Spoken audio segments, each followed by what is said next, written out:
আদম আলাইহিস সালাম এসে দেখলেন এই প্রত্যেকটা প্রাণী গাছ অনেক কিছু খাইতেছে। আদম আলাইহিস সালাম খানা শুরু করে দিলেন। তো খাইয়ে দেখলেন যে তার পেট খারাপ হয়ে যায়। খারাপ হয়ে যায় না আমাদের আজেবাজে খানা খাইলে? আদম আলাইহিস সালাম দেখলেন এইগুলা খাবার খাইলে তার পেট খারাপ হয়ে যায়।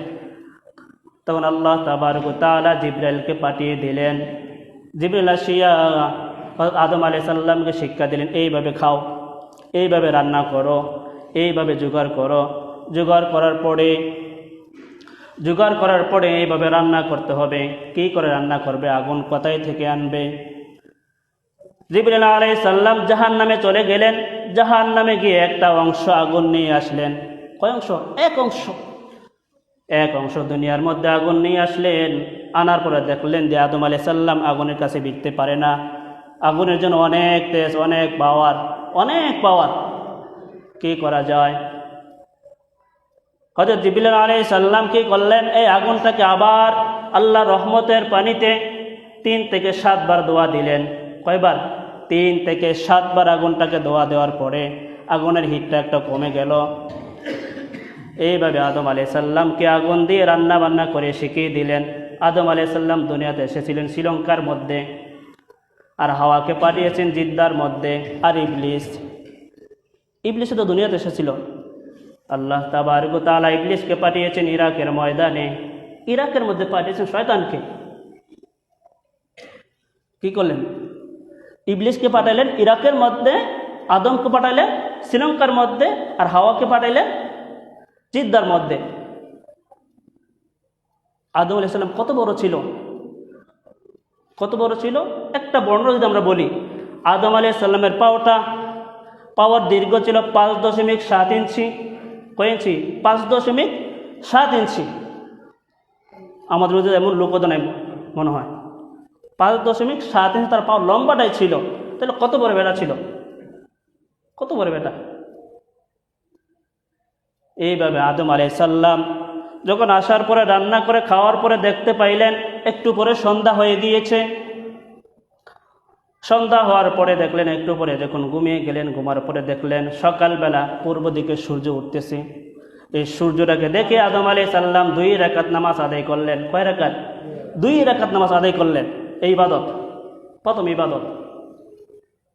আবার 300 বছর পরে যখন হাওয়া আলাইহিস সালামের সাথে সাক্ষাৎ হইল, দেখা হওয়ার পরে শুকরিয়াতান হিসাবে আবার 2 রাকাত নামাজ আদায় করলেন। এই দুই রাকাত করে কয় রাকাত হলো? এই 4 রাকাত নামাজ আদম আলাইহিস সালাম সব সময় পরে গিয়েছে। কয় রাকাত নামাজ? এই 4 রাকাত। তাহলে আদম আলাইহিস সালামও কি করেছেন? আল্লাহ তাআলা ইবাদত করেছেন, নাফরমানি করেন নাই। প্রত্যেকটা সময় ইবাদত করেছেন। প্রথম যে খুনটা করেছিলেন হাবিল কি করেছেন? হত্যা করেছিলেন। একটা গুনাহ করেছিলেন।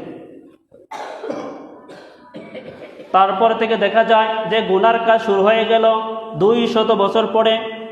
আদম আলাইহিস সালাম ইন্তেকালের 200 বছর পরে, 2000 বছর পরে হযরত নূহ আলাইহিস সালাম থেকে আবার শুরু হইল গুনার কাজ। কোন থেকে? হযরত নূহ আলাইহিস সালাম থেকে, আদম আলাইহিস সালাম থেকে ধরে হযরত নূহ আলাইহিস সালামের এই সময়কালটা ছিল 2000 বছর। কত বছর? 2000। নূহ আলাইহিস সালাম ছিলেন আল্লাহর একজন পয়গম্বর, রাসূল এবং পয়গম্বর। তিনি মানুষদেরকে দাওয়াত দিয়েছেন কত বছর? 950 বছর। কয় বছর? 950 বছর দাওয়াত দিয়া কয়জন মুসলমান করেছেন? অনেক কানে পাওয়া যায় 70 জন, অনেক কানে পাওয়া যায় 80 জন। ধরেন 80 জনই মুসলমান করলেন। কত বছরে? 950 বছর দাওয়াত দিয়া। 950 বছর দাওয়াত দেওয়ার পরে 80 জন শুধু মুসলমান হইল। তো এই জাতিগুলো কত অসভ্য ছিল। তাদেরকে নূহ আলাইহিস সালাম দাওয়াত দিয়েছেন, তোমরা গুনাহ থেকে বেঁচে থাকো, আল্লাহর কাছে তাওবা করো। কি করো? আল্লাহর কাছে তাওবা করো। যদি আল্লাহ তাবারক ওয়া তাআলার কাছে তাওবা করো, কি হবে? তোমাদেরকে আল্লাহ তাবারক ওয়া তাআলা তোমাদেরকে রহমত দিবেন, তোমাদের গুনাহ মাফ করবেন, তোমাদের রিজিকের মধ্যে বরকত দিবেন, জমিনের মধ্যে ফসল দিয়ে দিবেন। জমিনতে আছে, জমিনের মধ্যে কি করবেন? ফসল দিবেন। গাছ লাগাইলে গাছের মধ্যে বরকত দিবেন, ফল দিয়ে দিবেন। যখন বৃষ্টি দরকার তখন বৃষ্টি দিয়ে দিবেন। যেটা প্রয়োজন সেটা কি করবেন? দিয়ে দিবেন। কোনো কিছুর অভাব থাকবে না। তাদেরকে যখন এইভাবে দাওয়াত দিতে শুরু করলেন, তারা কি করলেন? তারা কেমন অসভ্য। যখন আল্লাহর পয়গম্বর নূহ আলাইহিস সালাম দাওয়াত দিতে শুরু করলেন, নূহ আলাইহিস সালাম যখন তাদের সাথে কথা বলতেন, নূহ আলাইহিস সালাম ওই তার কওমের জাতিরা 2টা আঙ্গুল দিয়ে কানে মিজে ঢুকিয়ে দিত। নূহ আলাইহিস সালাম কথাটা যদি না শুনতে পারে, তার জন্য কি করতেন? এইভাবে আঙ্গুল দিয়ে রাখতেন। শুধু তাই নয়, তাদের মধ্যে একটা গামছা ছিল অথবা চাদর দিয়ে তারা মুখটা ঢেকে ফেলতেন, যেহেতু নূহ আলাইহিস সালাম আমাদেরকে না দেখে। কত বড় খারাপ ছিল। তাদেরকে কত কিছু বলেছে, তোমরা তাওবা করো, শুধু তাওবা করো, তোমাদেরকে সন্তান দিবেন, তোমাদেরকে রিজিক দিবেন, অভাব দিবেন না, কোনো বিপদ থাকবে না, কোনো কিছু অভাব থাকবে না, সব কিছু দিয়ে দিবেন। তারপরও পারল না। তারা যে গুণটা করেছিল, তাদের থেকে মূর্তি পূজা শুরু হয়েছিল। কি পূজা? মূর্তি পূজা। وقالوا لا تذرن آلهتكم ودا ولا سواع ولا يغوث ويعوق ونسر। তাদের আমলে 4টা মূর্তি বানিয়েছিল। কয়টা? ওয়াদ্দাও একটা, ওয়াদ্দাও, ওয়ালা সোয়াও সোয়া একটা, ওয়ালা ইয়াগুস একটা, ও নাসর। সূরা নূহের মধ্যে 23 নম্বর আয়াতটা। তারা কি করতে? এই 4টা মূর্তি বানিয়েছিল। 4টা লোক কাটা ছিল। এই 4টা লোক ছিল সম্মানিত ব্যক্তি, ইমানওয়ালা ব্যক্তি, আল্লাহওয়ালা ব্যক্তি। কেওয়ালা ব্যক্তি? এই 4টা মূর্তি, তারা 4টা মূর্তি বানিয়েছে এইভাবে না। তাদের আমলে এই 4টা লোক ছিল অত্যন্ত অনেক আমলি বুজুর্গ লোক, মানুষের প্রিয় লোক। আমাদের প্রিয় লোক মারা গেলে কি করি? কান্না করি না? কান্না করিনি? আমাদের একজন প্রিয় লোক মারা গেলে অনেক কান্না করি। এই তাদের আমলে 4টা লোক মারা যাওয়ার পরে নূহ আলাইহিস সালামের জাতিরা কী করছে? কান্না করা শুরু করে দিয়েছে, যে এত ভালো লোকটা মারা গেল। আফসোস করতে শুরু করলো, কান্না করতে শুরু করলো। তখন শয়তান আসিয়া তাদেরকে পরামর্শ দিল, তোমরা কান্নাকাটি করা দরকার নাই, তাদের যত মায়াই করো, তাদের মূর্তি বানাও। কি বানাও?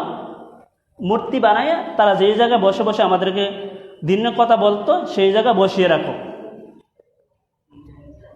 কারণ এইভাবে 4টা মূর্তি বানাইয়া জায়গায় জায়গায় বসে রাখলো। রাস্তার মধ্যে, যে জায়গার মধ্যে আলোচনা করতে, সেই জায়গার মধ্যে, প্রত্যেকটা জায়গার মধ্যে কী করলো? মূর্তি বসাইয়া তাদেরকে পরামর্শ দিল যে তোমরা এই মূর্তিগুলো বানাইয়া শুধু এনেই না, তাদের কাছে সব কিছু চাইবে। তাদের উসিলা করে আল্লাহ কাছে, আল্লাহ যে মূর্তিকে চাইবে যে আল্লাহ আমাদেরকে বৃষ্টি দেন মূর্তির উসিলা করে। এইভাবে তারা কি করলো? শুরু করে দিল। এইভাবে তাদের থেকে কি হয়ে গেল? মূর্তি প্রচলন শুরু হয়ে গেল। নূহ আলাইহিস সালাম তাদেরকে দাওয়াত দিলেন, না, এইগুলা ছেড়ে দাও, সরাসরি আল্লাহর উপর ঈমান আনো, আল্লাহর কাছে চাও। তারা তারপর রাজি হলো না। তাদেরকে বলল, তোমরা কি তোমাদের বাপ দাদার ইয়ার মধ্যে চুলকায় লাগাইবা? তারা তো তাদের ইবাদত করেছে, তোমরা ছেড়ে দেবে কেন? এত কিছু করার পরে যখন তারা হেদায়েত হইল না, তারপরে আল্লাহ তাবারক ওয়া তাআলার কাছে নূহ আলাইহিস সালাম কি করলেন? বরদোয়া করলেন। আমরা করাম কিনা? আপনার একজনে যদি একজনকে বোঝান, রে গুনার কাজটা করিস না, এই কাজটা করিস না, তোরা ইটা দেন, তোরা ইটা দেন, তুই যেইটা চাস তোরা এইটা দেন, কোনো কিছুর অভাব রাখতাম না। তারপরে যদি সেই লোকটা বোঝ না মানে, তো কিতা করবেন? আমরা কিতা করাম? তার মারতাম না? দেরা মারামনি? নূহ আলাইহিস সালাম তাদেরকে 950 বছর দাওয়াত দেওয়ার পরে যখন বুঝলো না, নূহ আলাইহিস সালাম আল্লাহর কাছে দোয়া করলেন, রব্বি গফিরলি ওয়ালি ওয়ালিদাইয়া ওয়ালিমান দাখালা বাইতা মুমিনা ওয়ালিল মুমিনিনা ওয়াল মুমিনাত ওয়ালা তাজিদি যালিমিনা ইল্লা তাবারা। আল্লাহু আকবার। আল্লাহ, আমি তাদেরকে 950 বছর দাওয়াত দিয়েছি, একটা লোক ঈমান আনে নাই। শুধু আমার কাছে 80 জন লোক আছে, আমার আব্বা আম্মা এবং যারা ঈমান এনেছে নরনারী, তাদেরকে ছাড়া সবাইকে ধ্বংস করে দেন। কি করেন? সবাইকে ধ্বংস করে দেন। আল্লাহ বলে, হ্যাঁ নূহ আলাইহিস সালাম, তোমার দোয়া কবুল করেছি, একটা নৌকা বানাও। কি বানাও? একটা নৌকা বানাও। নৌকাটার ফিট হলো 450 ফিট। কয় ফিট? 450 ফিট লম্বাটা, আর চৌড়া পাওয়া যায় 75 ফিট, আর উঁচুতা পাওয়া যায় 50 ফিট, মানে 45 ফিট। এত বড় একটা নৌকা বানাইলেন। এই নৌকা দেখে তারা জাতিরা কি করলো? হাসি ঠাট্টা করতে শুরু করলো। আরে পাগল হয়ে গেছে, এতদিন আমাদেরকে বলছে আল্লাহর কথা, দিনের কথা, আর এখন পাগল হইয়া কি করা শুরু করছে? একটা নৌকা বানা শুরু করছে। আর এত বড় নৌকা, এই নৌকা কই চড়াইব? পানি নাই, কোনো কিছু নাই, কোনো আবাসও নাই। নৌকা বানাইলো, সবাই হাসি ঠাট্টা করতে শুরু করলো। তো আল্লাহর হুকুম হইল একটা নৌকা বানাও, বিশাল বড় যখন একটা নৌকা বানাইলো, সবাই হাসি ঠাট্টা করে এমন একটা কাজ করলো, তারা একদিন সবাই লেজ দেরা বাথরুম করা শুরু করলো। কি করলো? লেজ দেরা সবাই বাথরুম করা শুরু করলো। গ্রামের সবাই যারা ঈমান আনছে তারা বাদে সবাই যেন বাথরুম করা শুরু করলো। নূহ আলাইহিস সালাম দেখে বলেন, আল্লাহ এইটা কি? এই যে এটা কি? আমি তো আপনার হুকুমে নৌকা বানাইলাম, আর তারা কি করতেছে? শৌচাগার সারতেছে। আল্লাহ বলে, অপেক্ষা করো নূহ, একটু অপেক্ষা করো, তুমি দেখো কি করি। আল্লাহ সুবহানাহু ওয়া তাআলা ডাক দিয়ে বলেন, নূহ একটু সবুর করো, তুমি দেখতে থাকো আমি কি করি। সবাই যখন শৌচাগার করা শেষ করে ফেলল, এমন সময় একটা কুষ্ঠরোগী, একজন বুড়ি কেটকেটে লাঠি বর করে আসতেছে। একজন বয়স্কর মহিলা কি করলেন? লাঠি বর করে আসতেছে। এই মহিলাটা কি? কুষ্ঠরোগী। নূহ আলাইহিস সালাম দেখতে থাকলেন, একটা বোর্ডে খন খন করে টেপ টেপ করে লাঠি বর করে নৌকার দিকে আসতেছে। এই বুড়িটা শিয়া নৌকার মধ্যে শৌচাগার করবে, এমন সময় ওই মহিলাটা পিছলাকায়া পড়ে গেল। ওই পায়খানার মধ্যে হাবুডাবু খেতে শুরু করলো। গৈরে মরিয়া কোনো রকমে নৌকা থেকে শৌচাগার থেকে উঠে দেখে ওই মহিলাটার রোগটা ভালো হয়ে গিয়েছে। শুধু ভালো হয় নাই,